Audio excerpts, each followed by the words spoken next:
And I started to think about the words we use, and especially in this day and age in which we live, our words are powerful, and we should remember that daily.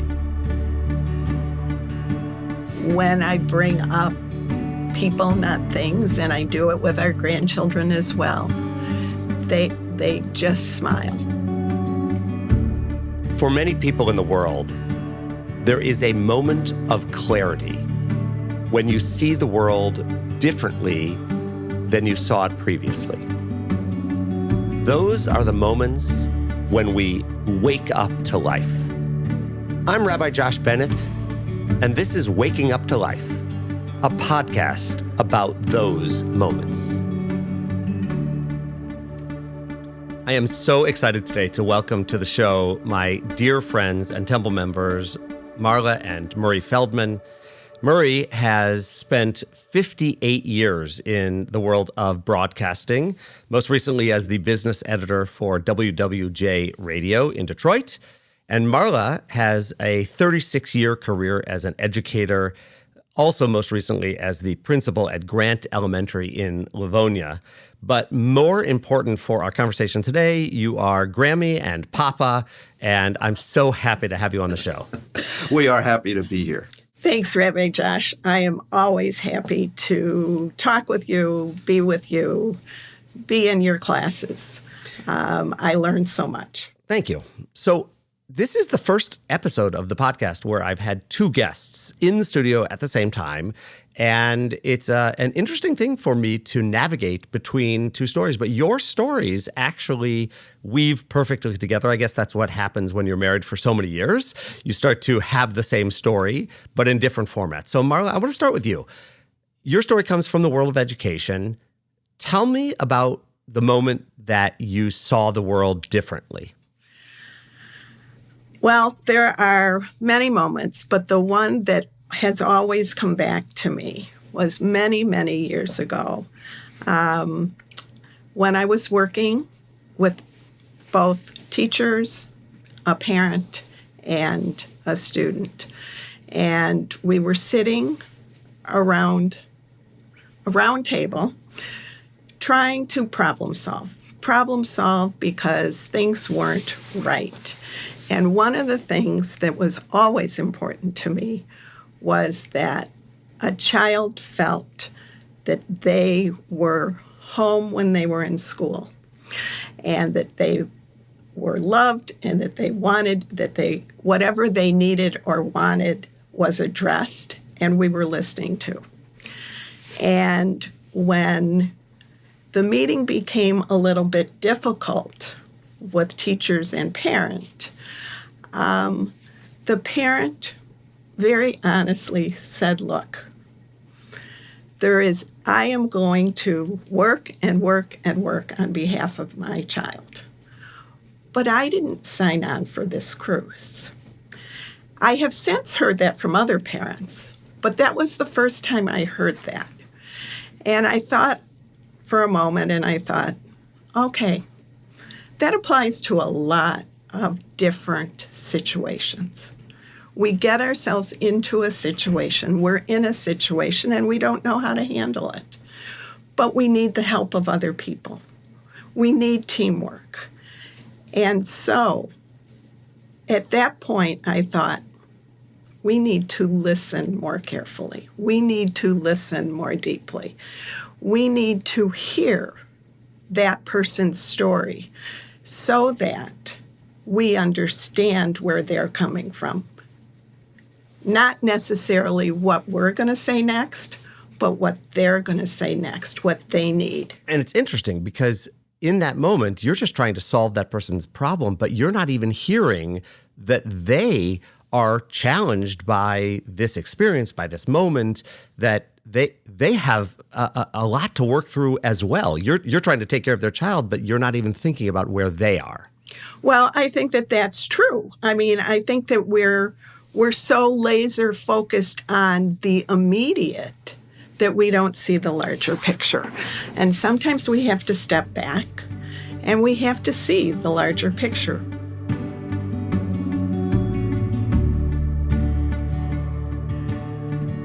Because our words really matter, and the way we hear other people really matters, which actually brings me to Murray. Your story is about recognizing how powerful your words are. So totally different venue, totally different industry. You're in broadcasting. What happened to you? It took 70 years for me to realize all of this, and it was my aha moment. I worked with somebody. He left the company. A couple of years later, we heard that he was battling cancer. We were never close friends. We worked together. We were colleagues. So I just picked up the phone to call him and wish him the best. And he didn't answer, so I left him a message and forgot about it. Really didn't hear from him until many years later when I retired from my career. And he reached out to me and he wished me the best. And he said, by the way, he said, that message that you left me that day made such an impression on me that I listened to it over and over, and I still have it on my voicemail. And I continue to listen to it because it makes me feel better, and it gives me some reason to want to thrive and feel good about myself. And I couldn't believe that something that I had said and forgotten about actually made such an impact on somebody's life. And I started to think about the words we use, and especially in this day and age in which we live, our words are powerful, and we should remember that daily. Another very quick example, a colleague was battling mental health issues. We didn't know about it, but that colleague came out publicly hoping to help other people and was very explicit about the mental health issues that they were battling.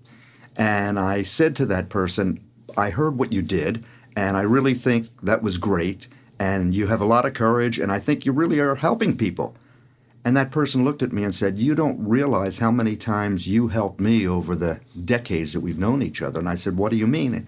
And that person said, it was little things that you said that picked me up and helped me get through a day, and you never even realized it. And I never told you about it. But I'm telling you about it now. I have no idea, Rabbi Josh, what I said. I have no idea. That's what I was going to ask, right? You don't even have a memory of the content, but the fact that you said something that was thoughtful, that you listened to them and responded to them, that changed their life. I guess it did. I guess it did.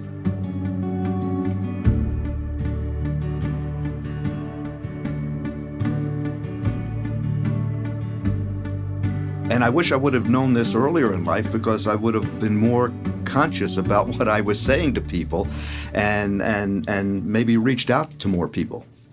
So has this recognition that both of you have had that we have to be more in tune with other people because our words are so powerful, has it affected the way you are parents and grandparents? Are you different friends now that you've come to this space and recognize this?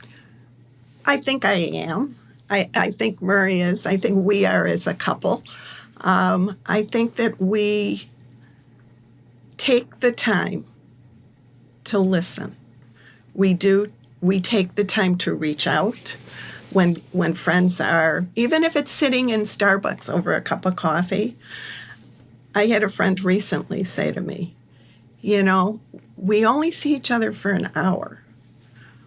But when I walk away, I feel a little bit lighter, and that's because you've listened.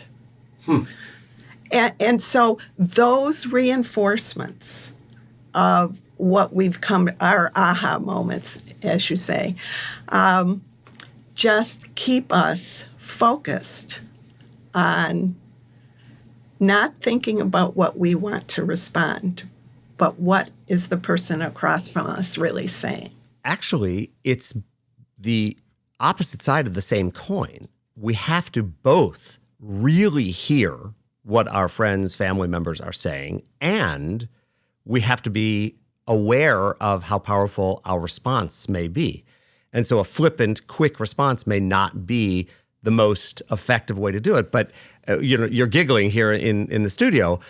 It's not easy to do this, especially with the people we're most intimate with, the people that we are closest with, because we get in a pattern. So do you find yourself, Murray, trying to be this person consciously, or is it an unconscious process? Oh, I work at it. I try to work at it.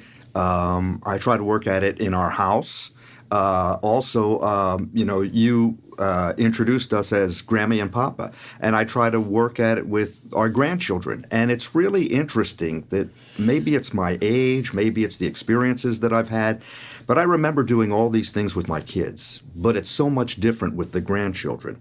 And when I see what excites them and makes them happy, that's a phenomenal feeling. And especially to realize that you help that because you took an interest in what they're doing, you asked them questions about what they're doing, you went to a recital or a play, and it goes from friends to spouse and spouse to friends and relatives and grandchildren. And when you get to be a certain age, you look at that and you say, wow, I never realized this. Maybe I did with my own kids, and I just forgot. But it's a different layer of compassion and a different layer, I think, of life. I think you're talking about authenticity. You are authentically in every moment with the people around you, such that you are simply being true to who you are. And I think that's important to recognize in this conversation because it's not always a positive response that is necessary. Sometimes, as a parent or as a friend, we have to be loving, but sometimes not necessarily in agreement with somebody because they might need to hear those words as well. Marla, you were talking about an experience with your son and the decision to get his first dog. You weren't so positive about it, but it impacted him, right? Tell us what happened.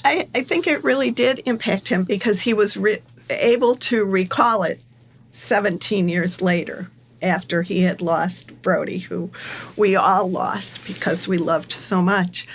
And my response in the beginning, because he was young and he was in a new city, first job, that he had so much going on that did he really have time for the dog?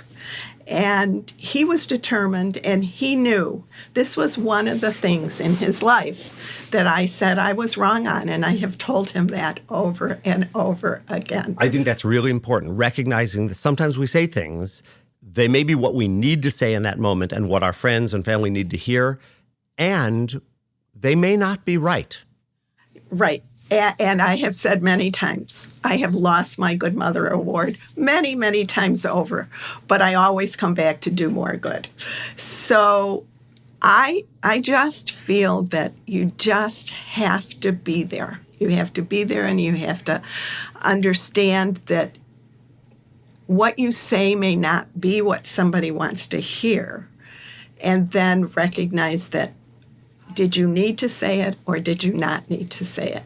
That I'm still learning that. Sometimes when to withhold my words, when to bite your tongue, so to speak, and let it be because I'm not always right. And what my perspective is as I reflect, and it's many years, and when Murray talks about, we come to this point, I think we do. I think you come to the point where you recognize that the value of the relationships that you hold so dear go beyond the importance of imparting words.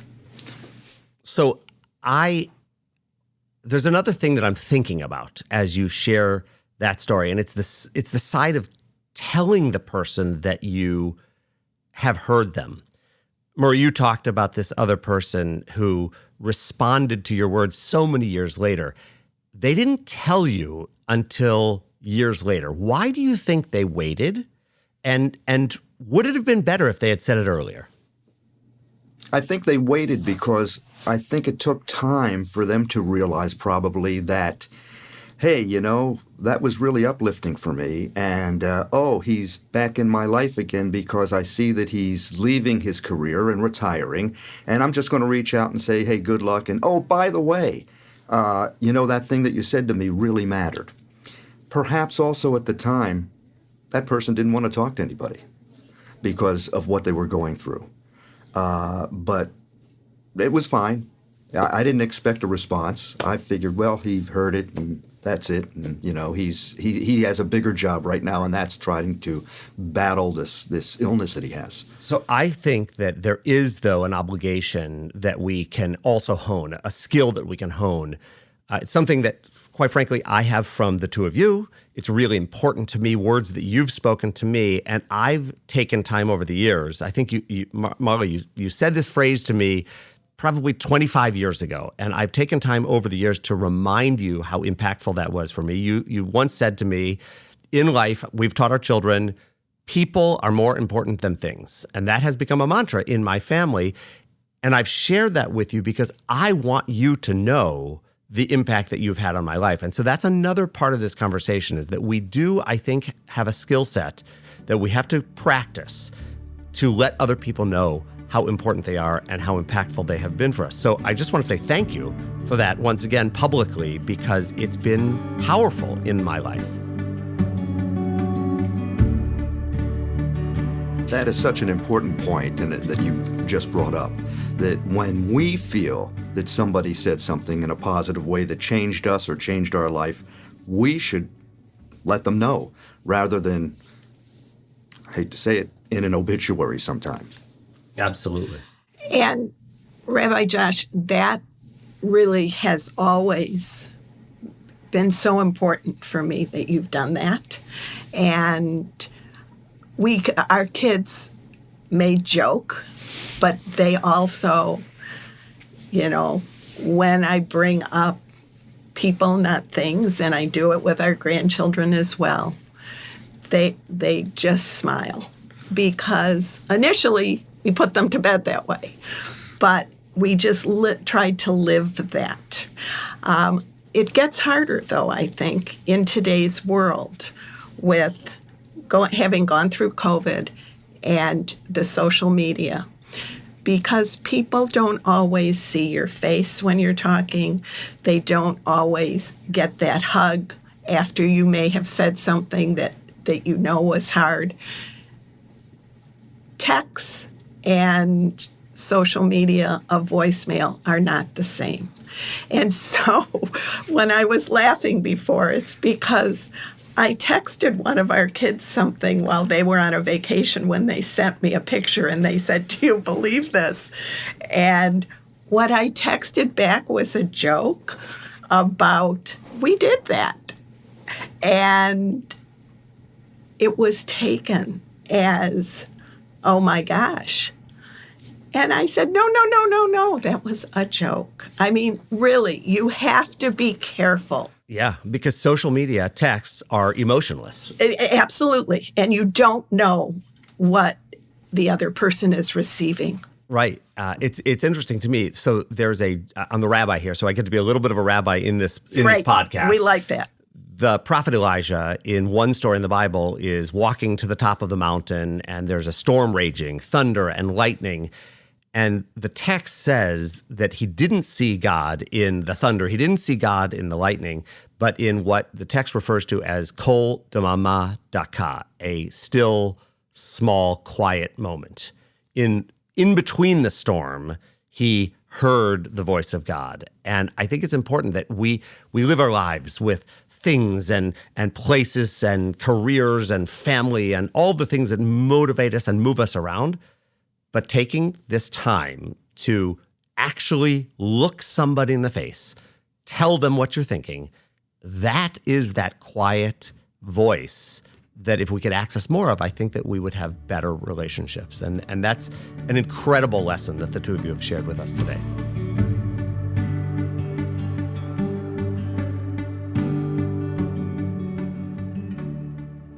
At the end of every podcast, as you may know, I invite my guests to tell me something that you are listening to or reading or watching on television that is impacting the way you're thinking today. So you each can have a moment.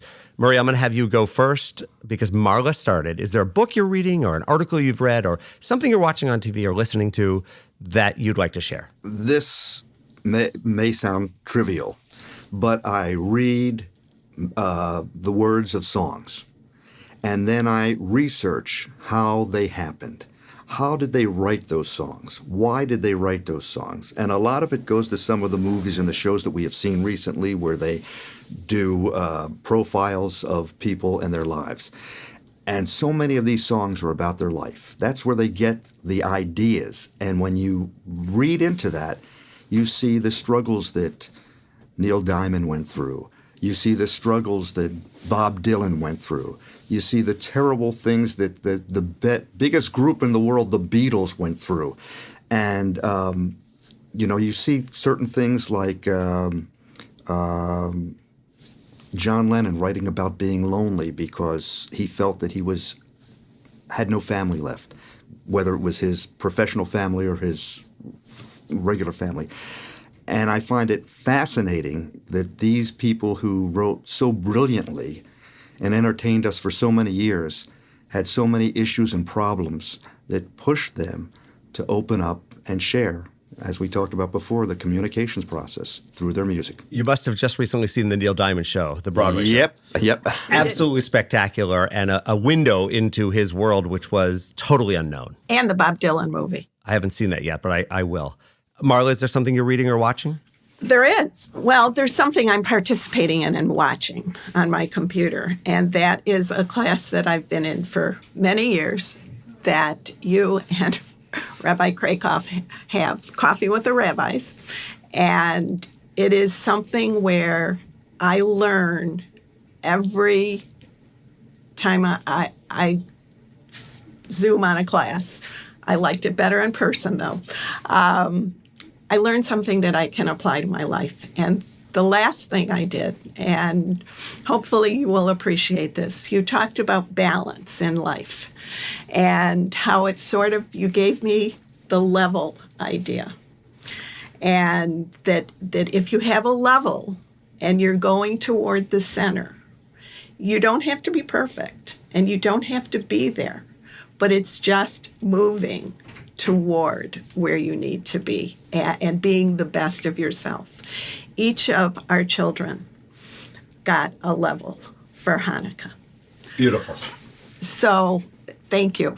Thank you, Rabbi Josh, for doing that for so many years, for taking us through COVID, for continuing to just enrich our lives. Amazing. This is the first time I've had two people on a podcast at once and a shameless plug for a class that I'm teaching with Rabbi Krakoff. So anybody's welcome to Coffee with the Rabbis. Murray, Marla, thank you so much for being here with me today. It's been a real pleasure. Thank you so much Thank for you, having Rabbi us. Josh. And you know what? This was a learning experience because of the way you conducted this interview. I'm leaving now with thoughts that I didn't have when I walked in here. Thank you. Fantastic. Thank you so much. So if you're listening today, I hope that this conversation has helped you to see the world a little bit differently. If you know someone who has a story to tell and would be a great guest on the podcast, please let me know. You can find my contact information below wherever you get your podcasts. And until next time, continue to wake up to life.